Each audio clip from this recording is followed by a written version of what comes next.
Hiçbir baba çocuğuna güzel terbiyeden daha üstün bir hediye veremez. Hadis-i şerif.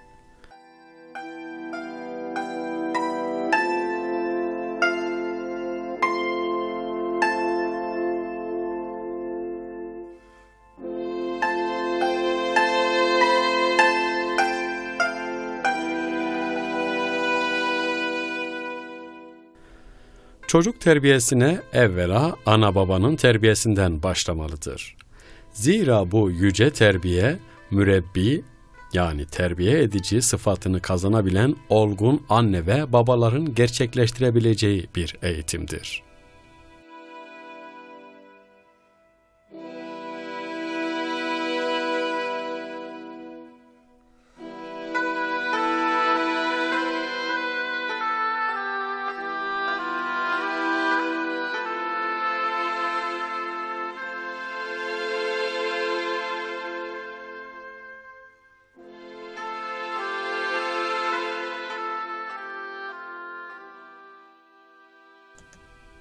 Şairin kendisi muhtacı himmet bir dede, nerede kaldı gayriye himmet ede şeklinde tarif ettiği kendi eğitimi noksan bir anne ve babanın evlatlarına verebileceği terbiye ne olabilir ki? Onun için çocuk terbiyesi anne babadan başlarsa daha verimli neticeler elde edilir. Yani şairin dediği gibi, olmalı harcı sağlam, baba evin direği, olmalı sımsıcak gül, anne evin yüreği.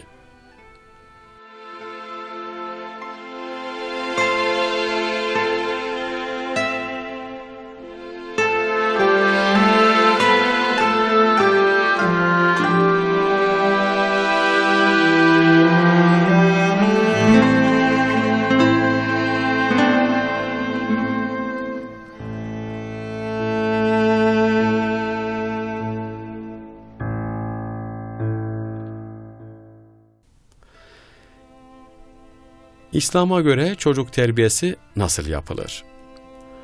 Bu gerçekler ışığında çocuk yetiştirme mevzuunda anne ve babanın bilhassa dikkat etmesi gereken başlıca hususları şöylece hülasa edebiliriz. Çocuğa ruhaniyet telkin edecek güzel bir isim konulmalıdır. Evladın anne baba üzerindeki haklarının başında kendisine güzel isim koymaları gelir. Zira isim, isimlendirileni çeker. Yani bir çocuğa konulan ismin manası, o çocukta kendisini gösterir.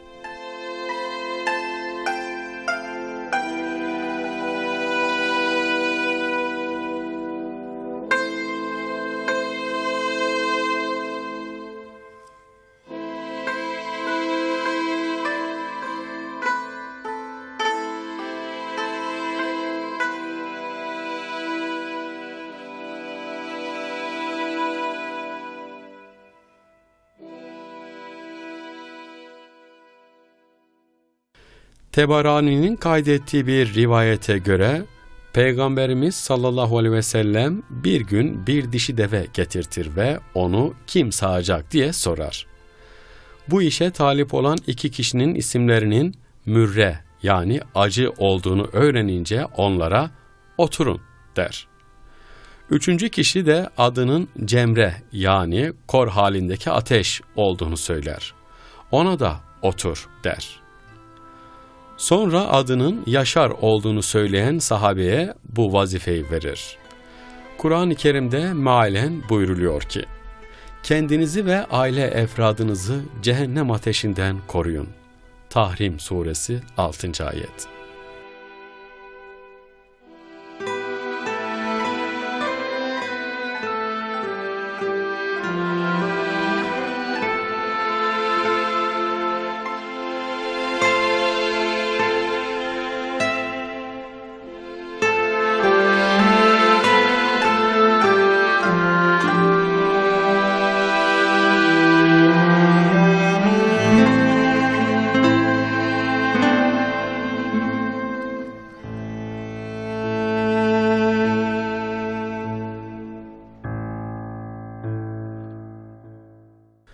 Kur'an-ı Kerim'de nefislerimizi ve aile efradımızı yakıtı, insan ve taş olan cehennem ateşinden korumamız emredilmektedir.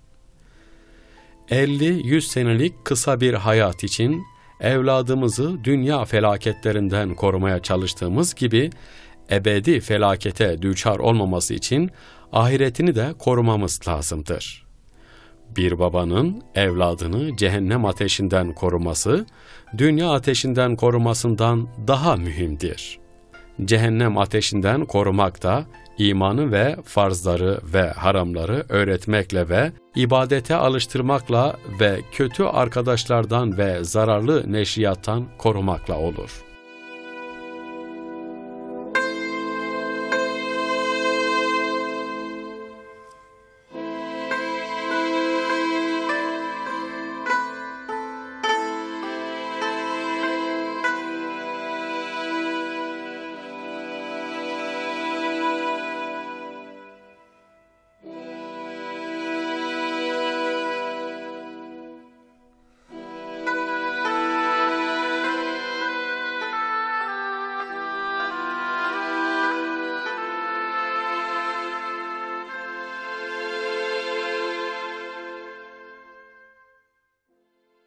Bütün fenalıkların başı kötü arkadaştır.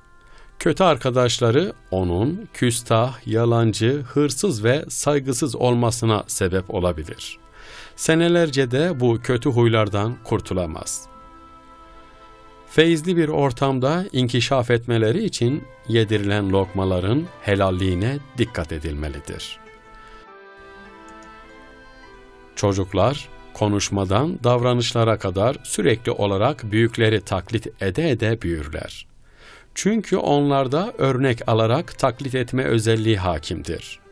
Bunun için onlara örnek olacak davranış, güzellikleri sergilenmelidir. Mesela bir çocuk münakaşalı ve kavgalı ortamda ise huysuzlaşıp hırçınlaşır. Huzurlu ve dengeli bir ortamda ise güzel huylar ve terbiye ile büyür.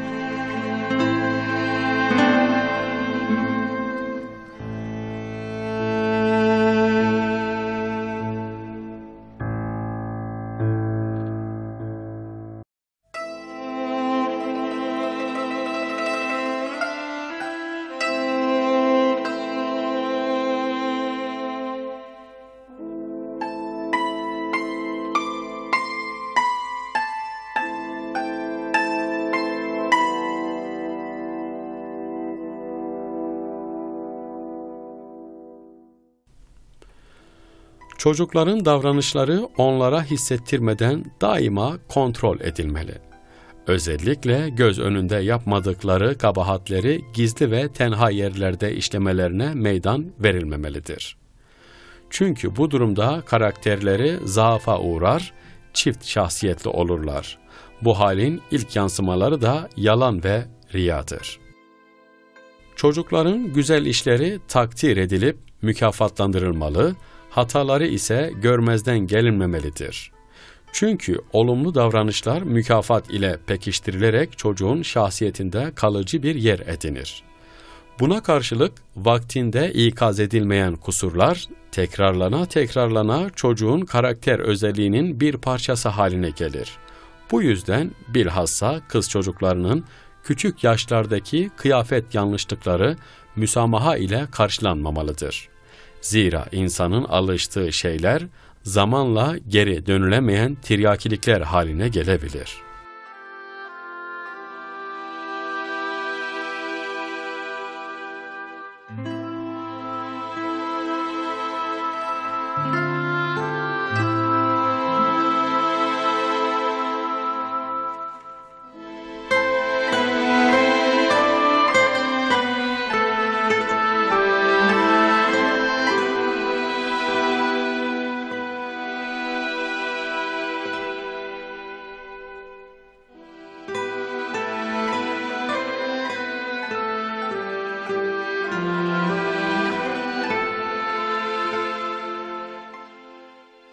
Sık sık ceza vererek çocuk arsız hale de getirilmemelidir. Kazara tabak, bardak kırdığında azarlanmamalıdır. Çünkü bu tür haller bizim de yapabileceğimiz kazalardır. Böyle durumlarda çocuk güçsüz olduğu için azarlandığını düşünür. Çünkü aynı kaza bizden meydana gelince kimse kızmamaktadır. Bu da anne babanın vereceği diğer doğru eğitimlere karşı çocukta tepki doğurur ve söylenilenlerin fırsat buldukça tersini yapar. Onun için çok hassas olmalı ve bizim de yapabileceğimiz bardak kırma, çay dökme vesaire basit ev kazalarında çocuklara sert davranmamalıyız. Yumuşak bir lisanla ikaz etmeliyiz. Ancak çocukların huy ve ahlaklarına işleyecek yanlışlıklar ve hatalar karşısında da kesinlikle ilgisiz ve hoşgörü içinde de olamayız.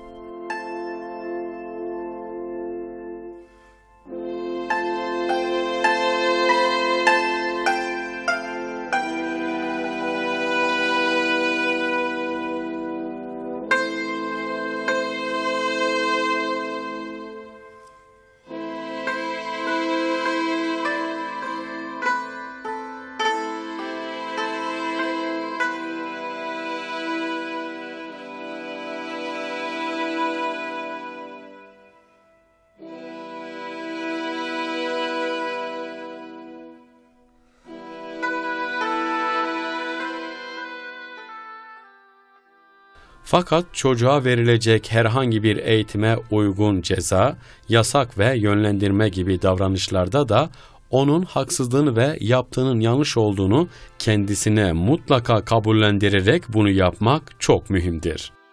Çünkü suçunu kabul eden çocuk şekillenmeye müsait hale gelir. Suçu ona ispat edilip kabullendirilmeden şekillendirmeye kalkmak hiç verimli olmaz. Çünkü çocuk kendisine ispatlanıp kabullendirilmemiş bir durumda, mesela yalan bile söylemiş olsa, bu tespit edilip de ortaya çıkmadığından kendisinin haklı olduğunu düşünüp anne babayı suçlamaya kalkabilir. Dolayısıyla emir, yasak ve kaideler öğretilirken onların kavrayabileceği bir şekilde sebepleri de anlatılarak ikna edilmelidir.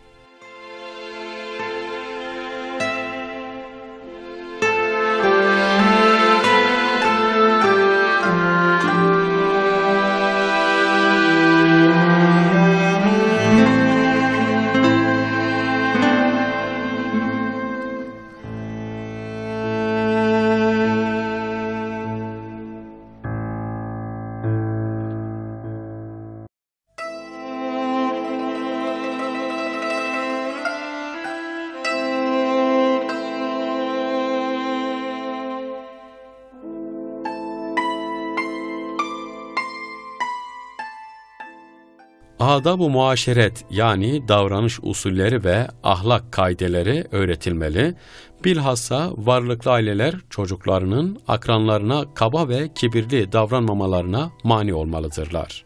Zira bunlar zamanla huy haline gelir. Onlara tevazu telkin edilmeli, anlayacakları bir dil ile Kasas suresindeki Karun kıssası anlatılmalıdır. Çocukların meşru sınırlar dahilinde çocukluklarını yaşamalarına imkan tanınmalıdır. Fakat ne fazla serbest bırakılmalı ne de haddinden fazla baskı yapılmalıdır. Zira fazla rahatlık nefsaniyeti azdırır, tembelliğe sebep olur. Fazla baskı da çocuğun ezik ve silik bir karakter sahibi olmasına sebebiyet verir.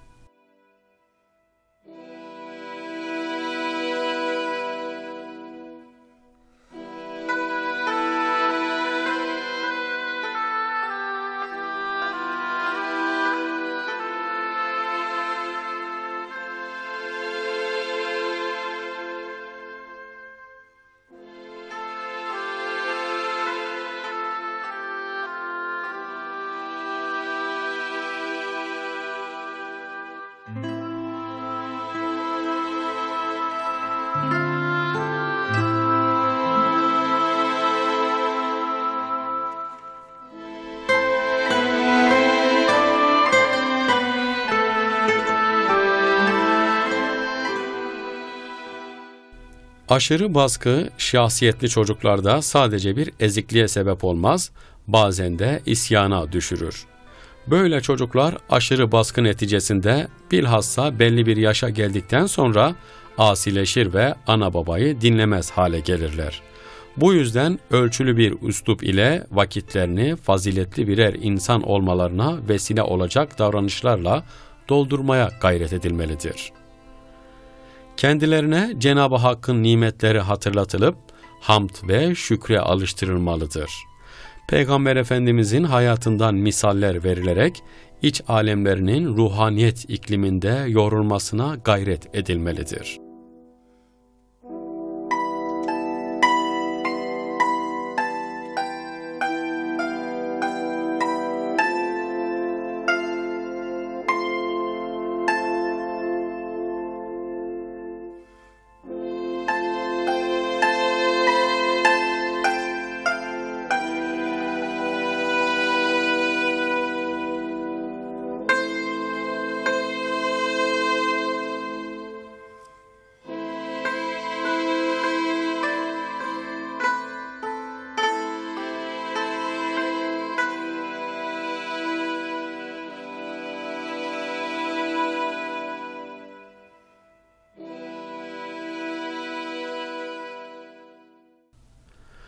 Daha küçük yaşlarındayken ibadet ve hizmete alıştırılmalı, ibadet mesuliyeti ve hizmetin ehemmiyeti telkin edilmelidir. Kısacası çocuğumuzun kusursuz olmasını istiyorsak, kusursuz anne baba olmaya gayret etmeliyiz. Çocuk terbiyesi evvela anne babanın yüreğindeki çocuk sevgisinden başlamalıdır. Onları Allah'ın bir emaneti olarak sevmeli, bu sevgiyi de dünya ve ahiret saadetini kazanmaya vesile kılmalıdır. Eğer arkamızda güzel bir nesil yetiştirmez isek, meramımız tenha kalır. Yarınki gerçek konağımızın ise mezar olduğunu unutmamak gerekir.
Hiçbir baba çocuğuna güzel terbiyeden daha üstün bir hediye veremez. Hadis-i şerif.